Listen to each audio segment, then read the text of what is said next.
Round 10 bardagulan ni Jam Magno at ni Eloy Bugris. Tingnan nyo, watch nyo kung anong sinasabi ni Jam Magno, ang very brainy sa buong mundo, eme. At si Eloy Bugris, kung bakit daw binomba ang Dubai dahil kay Eloy Bugris. Tingnan nyo na lang, tingnan nyo yung pag-iisip ng tao kung ganyang katalino talaga siya, eme. Comfort and protection for everyone affected by these attacks, except for Eloy Bugris.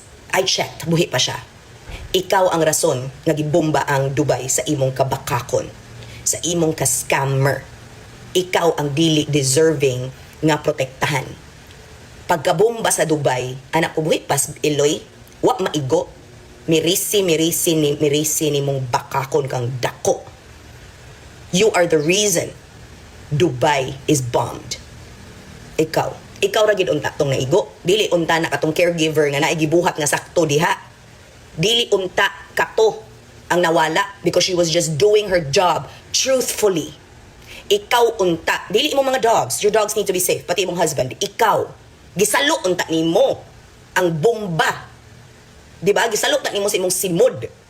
Because you call me poor, and yet you're the one who grew up in Duran, in Iloilo City, where the scammers, the drug addicts, and the undesirables live.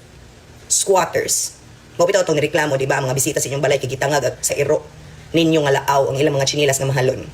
Or the fact nga kinamot lang sila kay walay kubyerto sa inyong balay. And yet you call me poor.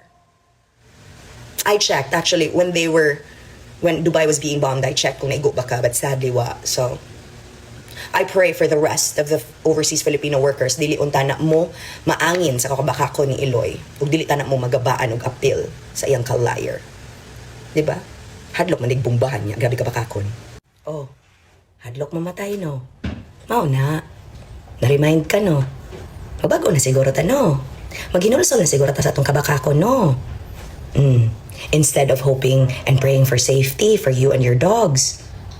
Then you remind people nga gikalimtan ka sa uban nga wa katabangi, di man nimo deserve og help. Di man kaangay i-help, di kaangay buhion. Angay kabumbahan. Angay kabumbahan sa imong kabakakon. Because no one will miss you, baya. No one will mourn the wicked. Oh na. While I'm here, safe and sound, you're there, lying. But then, boom, almost got bombed. I really hope nga wa joy lain maangin ani Eloy. Kaya ikaw ra magid ang gadagmasla sa Dubai. Ikaw ray angay bumbahan. Grabe ka gid talaga ya katangano. Uy, dagol. Diyan maligno na may tulo. Ang putay mo nga ang lumalabas diyan plemas. Kung hindi ka ba naman bubo at kalahating bilat sing Eloy, wala na sa ibang argument sa akin kundi sabihin niya na ako ang rason kung bakit daw binumba dito. Ikaw ang rason kung bakit bastardo si Tonya. Ikaw ang rason ang bilatsing Eloy mo kung bakit may tulo ang nakabit ka.